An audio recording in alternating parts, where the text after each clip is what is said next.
Hello students, I am Indu Rajput, your drawing and painting teacher.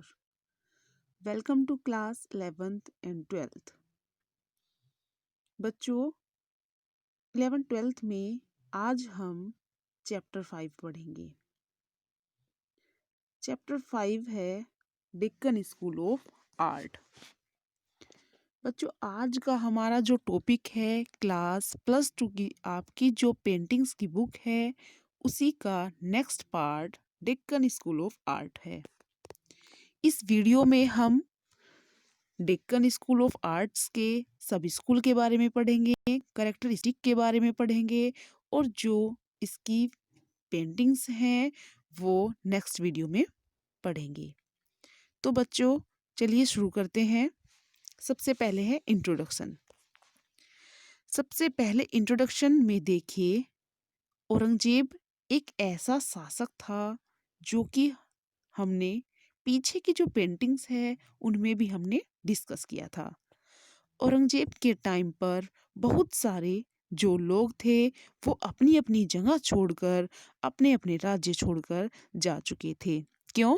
क्योंकि औरंगजेब जो शासक था उसको कला, चित्रकला, संगीत कला और काव्य कला आदि कलाओं से बिल्कुल भी लगाव नहीं था।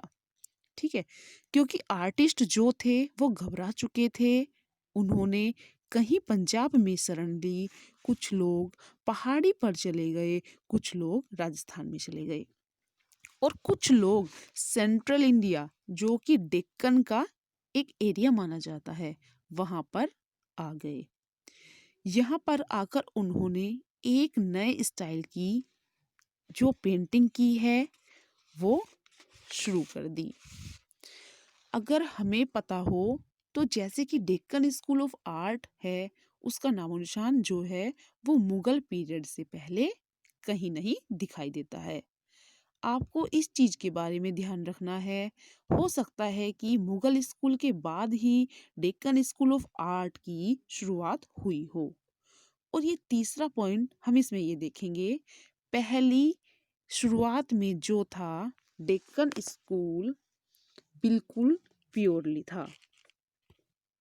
ठीक है, डेक्कन स्कूल जो था वो बिल्कुल प्योरली था, मतलब उस पर किसी भी शैली का इन्फ्लुएंस प्रभाव नहीं था। लेकिन धीरे धीरे हमने क्या देखा, इसमें वहां पर मुगल स्कूल का प्रभाव धीरे धीरे दिखाई देने लगता है।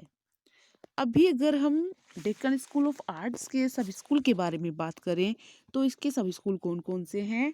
अहमदनगर, बीजापुर, गोलकुंडा, बीदर, बरार, हैदराबाद और तंजौर। इनमें से जो सबसे इम्पोर्टेंट हैं वो 5 हैं, अहमदनगर, बीजापुर, गोलकुंडा, हैदराबाद और तंजौर। ये पांचों के पांचों सब school Deccan school of arts के अंतर्गत आते हैं। सबसे पहले हम अहमदनगर स्कूल ऑफ आर्ट्स के बारे में पढ़ेंगे बच्चों। ठीक है,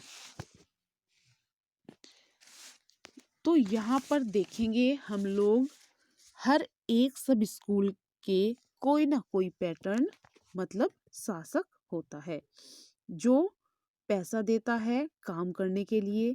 तो सीधी सी बात है, तो उसके फेवर में कोई ना कोई पेंटिंग्स बनाई जाएगी या उसकी फैमिली के लिए बनाई जाएगी। साथ ही में वहाँ के कैरेक्टरिस्टिक मतलब विशेषताएं भी होती है कि किस तरह की पेंटिंग वहाँ पर बनाई जाती थी। कोई सब्जेक्ट मैटर भी होता है, मतलब विषय वस्तु, मतलब विषय वस्तु का मतलब है जो वहाँ पर पेंटिंग्स बनी है उनके मुख्य विषय क्या रहे हैं, किस विषय से संबंधित वहाँ पेंटिंग्स बनाई गई हैं। जैसे कि अहमदनगर की बात करेंगे, इसका जो पहला सेंटर है, फर्स्ट सेंटर है वो अहमदनगर है। तो अहमदनगर के शासक कौन थे? हुसैन निजाम शाह। हुसैन निजाम शाह फर्स्ट का जो हम टाइम पीरियड मानते हैं वो 1553 से 1565 ईस्वी के बीच रहा है। मोस्टली जितने भी काम किए गए हैं वो सब निजाम या उसकी पत्नी के अंडर में किए गए हैं। मैन्यूस्क्रिप्ट एक्चुअल में ध्यान रखना है बच्चों आपको, ये होता क्या है। मैन्युस्क्रिप्ट होता है हैंडमेड या मैनमेड, ठीक है, उसको हम मैन्युस्क्रिप्ट बोलते हैं। और साथ ही में हम यहाँ देखेंगे कि तारीफ हुसैन शाही ये एक मैन्युस्क्रिप्ट था जो कि निजाम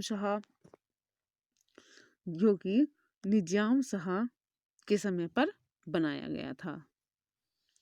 इसके बाद कुछ एग्जाम्पल देखेंगे, कौन से, जैसे कि हिंडोल राग के ऊपर पेंटिंग्स बनाई गई है, साथ ही पोर्ट्रेट भी बनाए गए हैं किसके, बुरहान निजाम शाह सेकंड के समय में, जो कि इनका टाइम है 1591 से 1596 ईसा पूर्व।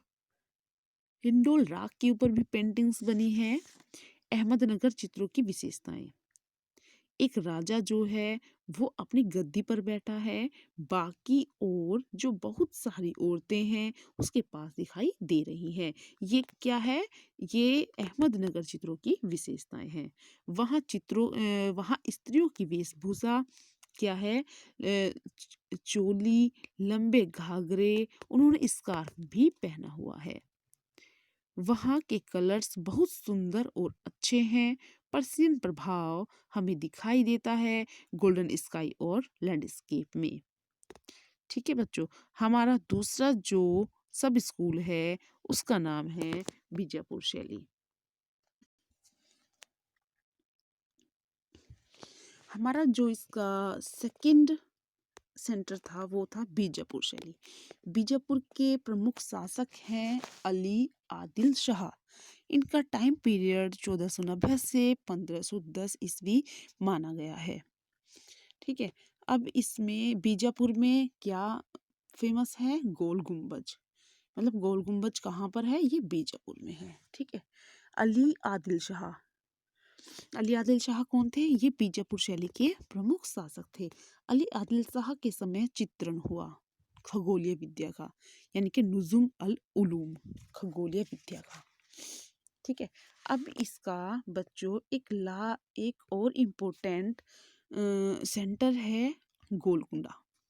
गोलकुंडा कहाँ है, गोलकुंडा है आंध्र प्रदेश में पड़ता है गोलकुंडा। और गोलकुंडा आंध्र प्रदेश में पड़ता है,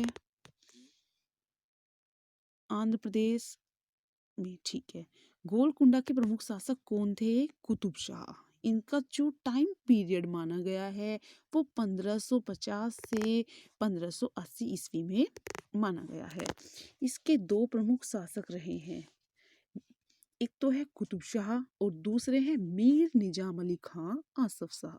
ठीक है, तो गोलकुंडा का प्रसिद्ध ग्रंथ है तुजुक-ए आसफी। जो तुजुक-ए आसफी ग्रंथ है, यह ग्रंथ किसने लिखा, ये लिखा है मीर निजाम अली खां आसफ शाह द्वितीय ने अपनी प्रशंसा में।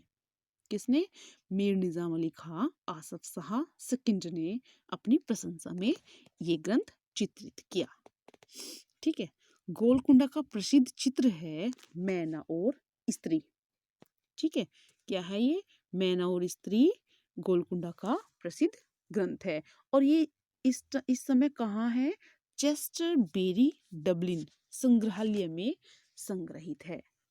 ठीक है बच्चों, और इसके दक्षिणी शैली के प्रमुख शासक कौन थे, अली आदिल शाह और इब्राहिम शाह। ठीक है, और दक्षिण शैली के प्रमुख केंद्र कौन कौन से हैं, अहमदनगर, बीजापुर, गोलकुंडा, बीदर। दक्षिणी शैली में किस तरह के चित्र बने हैं, दरबार की शोभा यात्राओं के। ठीक है बच्चों, अहमदनगर चित्र हिंडोल राग का चित्रण है। क्या है ये, मुर्तजा के छोटे भाई बुरहान द्वितीय का। अहमदनगर चित्रों की विशेषता बताइए, ऊंचा गोलाकार क्षितिज। इब्राहिम आदिल शाह की सभी कहाँ है, सभी क्या होता है बच्चों, जो पोर्ट्रेट होता है उसको पर्शियन जो लैंग्वेज है उसमें उसको सभी बोलते हैं, मतलब जो आधा फोटो होता है, जो पोर्ट्रेट यानी कि व्यक्ति चित्र, उसको सभी बोलते हैं। इब्राहिम आदिल शाह की सभी कहाँ हैं, ब्रिटिश संग्रहालय व प्रिंस ऑफ संग्रहालय में। ठीक है, इब्राहिम आदिल शाह के समय के चित्र बताइए। सघन वन में खड़ी स्त्री व हाथियों की लड़ाई। बीदर के शासक कौन थे? बीदर के शासक थे बद्री शाह। और बर्राह के शासक बच्चों, बर्राह के शासक थे इमाद शाह। ठीक है, ये चैप्टर आपका यहीं पर कंप्लीट होता है। अब इस चैप्टर्स में से मैं कुछ क्वेश्चन आपसे पूछूंगी, आप उन सब का रिप्लाई करेंगे। ठीक है बच्चों, आप इस वीडियो को बहुत ध्यान से सुनेंगे और जिन बच्चों का वर्क इनकम्प्लीट है उसको ये वर्क आप अपनी कॉपी में करेंगे, कंप्लीट करेंगे। ठीक है, ओके, थैंक यू।